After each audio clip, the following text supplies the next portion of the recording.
So you went ahead and bought some cob lights. You know those fancy lights like this that you can put different soft boxes on to give you different effects to the content you're trying to create? But now that you have those lights, you run into another issue. There are different types of soft boxes that you can buy to put on these lights. Now you're confused even more and you don't know which way to go. But hey, don't worry about it, I got you. Today we're gonna talk about 3 different types of soft boxes that you can buy for your cob lights to give you different types of looks for your videos. Let's jump right into it. The first type of softbox we're going to be talking about today are the soft boxes that have these little things on them. These are what you call grids. I think that's what you call them. At least that's what I call them. Basically what these little squares do, they help to direct the light in the straight path that it is facing. And so you don't have too much spillage on your background or maybe something that's next to the subject that you're trying to record. I use this type of softbox with a grid on it to help me to direct the light in my studio area. My wife and I recently opened up a podcast studio in the city that we live in, and I like to use these lights because it gives me more control of where I want the light to go. Our studio space is not that big. As a matter of fact, it's a 12 by 12 room, and so this helps this light not to just blast all over the room because it allows me to point the light exactly where I want it to be, and it doesn't spill over too much on the background or anywhere else around the subject that I'm trying to shoot. I'm actually using this softbox right now for the content that I'm shooting at this moment. There's a grid on here. It gives me more direction. The lights that you're seeing in the back are actually other lights like the hair light, and I have another light on this side of the room right here that are actually providing light in other places. But this one is specifically used for your key light where you are focusing on your actual subject and lighting them well. And actually the way I have set up here is that this light is just pointing directly at me. And when I do a 2-person podcast, I have 2 of these. And so one pointing at the host and then one pointing at the guest. This helps me to create a little bit more separation when it comes to lighting, and I'm able to control the lighting a lot more. I like this when I'm doing a 2-person podcast because it allows me to put one light on each person. It allows me to be able to control how bright or how dark I want the actual light to be, depending on like things like the skin tone or maybe even the color of clothing that they're wearing. I'm able to control each light individually to get the perfect looks for the content I'm trying to create.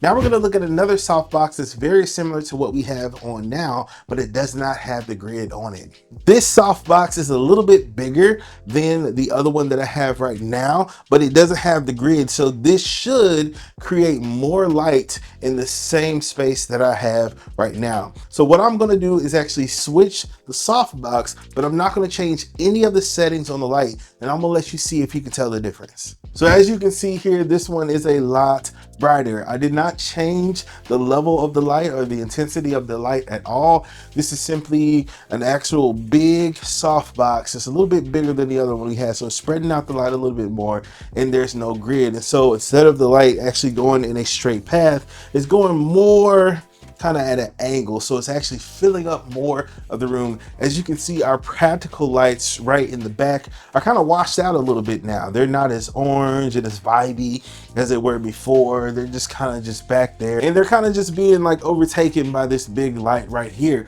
Now this is not like bad at all. Like I would probably use this if I had like a maybe 2-person podcast, if I had 2 people sit next to each other. That way I can light both of their faces pretty good.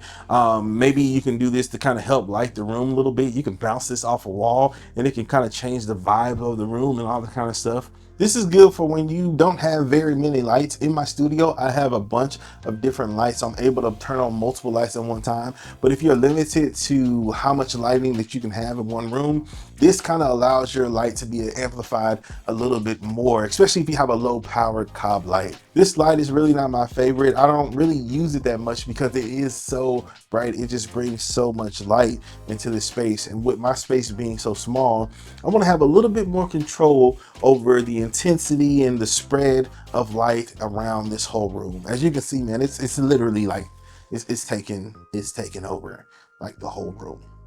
But if you want this much light, hey, this cool. And of course, man, you can change your camera settings and make it look nice. This light gives me a little bit more freedom, maybe to light myself and then maybe light something or show off something on the table like this right here.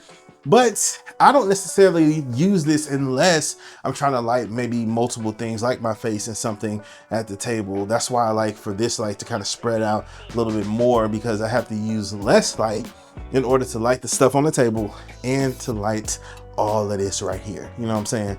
So I would say for sure, try this one out if you're trying to light multiple subjects or maybe something like on a table and a face at the same time, man. This is perfect for that type of content. Now, the next softbox is probably the one that puts out the most light, and it's a lantern style light. This thing is like a big globe, and the light, as you can see with the other ones, there was a lot of this dark spot on here. Because when you look at it compared to this one, right, there's a lot of like dark parts that the light can't go through, and that's because it's able to direct the light in a certain direction. With this one, you're not really able to direct the light in just one direction. It really kind of just goes all over the place. Now, let's put this one on and you can see the difference. Now remember, I'm not changing the intensity of the light. I'm not changing any settings on my camera. I'm not changing anything. All I'm doing is simply changing the softboxes and showing you the different effects and the different ways you can use them. So let's go ahead and throw this one on the light and see what it looks like. Here at Studio 88, we're all about helping creators make great content. But we understand that making content alone is not easy. So we're trying to create just a little bit of a community here on YouTube. So if you have any ideas about lighting, about cameras, or anything in any of the videos that we have, go ahead and make sure that you leave a comment down below. And if you've been watching these videos and they've been beneficial to you and you have not subscribed yet, go ahead, click the subscribe button, man, because we have a lot of great content coming up. Now let's jump back into the video. All right, so here it is. It actually looks a little bit darker than I thought it would. And when you really think about it, it's really dispersing the light, not just in like a cone shape, but really kind of just everywhere, more like a globe. And so I don't know if y'all can tell, you can't tell around the room because you're not looking at the room, but in the room, it looks a lot more evenly lit around the entire room. And so this globe is actually putting light on that wall that wasn't on the wall before. It's putting some light behind us, and then it's putting light around us. So it disperses it a little bit more evenly than I actually remember. I honestly thought this was gonna be brighter than it was, but it's not brighter, but the room looks more lit. If that makes any sense, right? The one that we just took off, right? The black part is forcing all the light to come to the front, and then it's blasting all of that light out. But this one right here is actually taking all that same amount of light and just really just kind of gently putting it around the whole room. So not only am I lighting my face, I'm lighting things on the table, I'm lighting things behind me. This is making the entire room look like there's more light in here, even though it looks a little bit darker than the last one. Now, this is my go-to softbox for when I'm doing large podcast sessions. And when I say large podcasts, I don't mean like long podcasts. I mean with a lot of people. We actually have clients that have 6 different people sitting at this table, and I put this light right in the middle of them, and it disperses light evenly around the table. And as you can see from this footage right here, this light works pretty good to light everybody in an equal way, and it looks soft and it looks nice and then not look too harsh like some other lights or other lanterns can make it look. But like we talked about on this channel before, lighting is only one part of making great videos. You can have a great camera, you can have a great light, but one thing that you can't skip out on is great audio. So whether you're using wireless mics or you're using podcast mics, man, you need a good microphone to make your stuff sound good. So in this next video, I want to give you some cheaper options for some microphones so that you can start making some great content. Go ahead and check it out.